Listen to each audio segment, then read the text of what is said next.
And just to remind you, this war in Ukraine is not being fought between two countries. This war is being fought between two narratives. One is the Russian narrative. Russia believes that it is locked in a war with the West. It sees the war in Ukraine as an extension of its battle with the United States and its allies. And Russia believes that this battle is existential. It has to be fought and won. Otherwise, Russia will cease to exist as a nation-state. That is the first narrative. The second narrative is the Ukrainian narrative, and this narrative is very different. For Ukraine, this is not a war. This is an invasion, a naked act of aggression. And for Ukraine, this war is about defending its land, defending its people, defending their identity. In this war, Ukraine is not fighting Russia. It is fighting an aggressor. It is fighting an invader.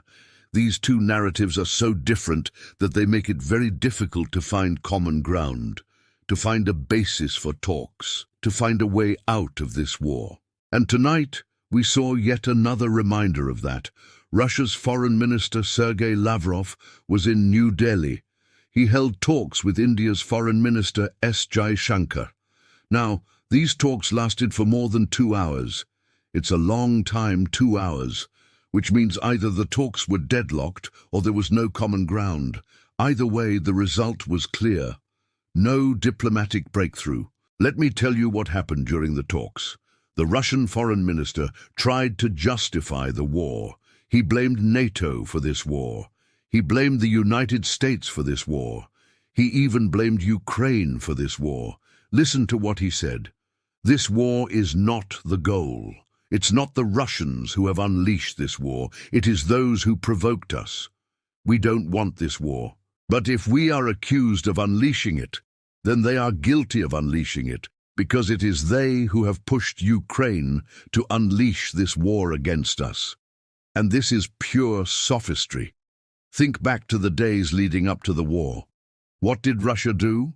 It built up troops on the border, 150,000 soldiers. Then it carried out military drills. Then it test-fired missiles. Then it gave an ultimatum to Ukraine, and then it invaded.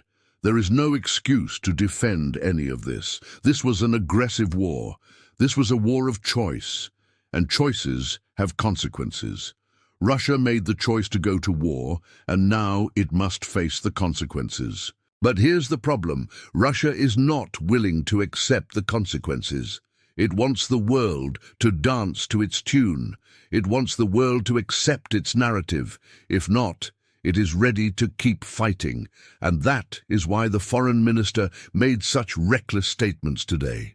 They show Russia's state of mind. They reveal the limits of Russia's diplomacy. Having said that, India has taken a principled position on the war. India has consistently called for talks. And tonight, Minister Jaishankar made that point very clear to his Russian counterpart. Let me quote from what he said. "We have always believed that there is no substitute to dialogue and diplomacy. We have been saying this not only in the current situation, but in all situations. But when a military operation of this scale is launched, it obviously sets back the diplomatic efforts. What India is saying is very logical. You cannot talk about peace while bombs are being dropped.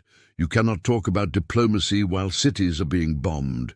Russia must realize this. It is time to end this war, to return to the negotiating table. And this should not be a one-sided offer. Ukraine, too, must show a willingness to talk.